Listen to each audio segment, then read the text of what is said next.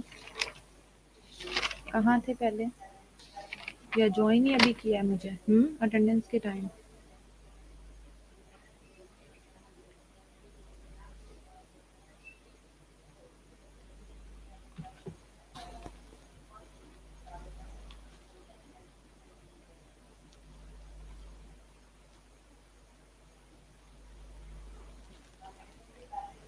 Okay, چلے جو جو اسٹوڈنٹ ایبسنٹ ہیں ان کے نام سن لیں، اگر اس میں سے کسی اسٹوڈنٹ کی اٹینڈنس رہ گئی ہے تو مجھے بتا دیں۔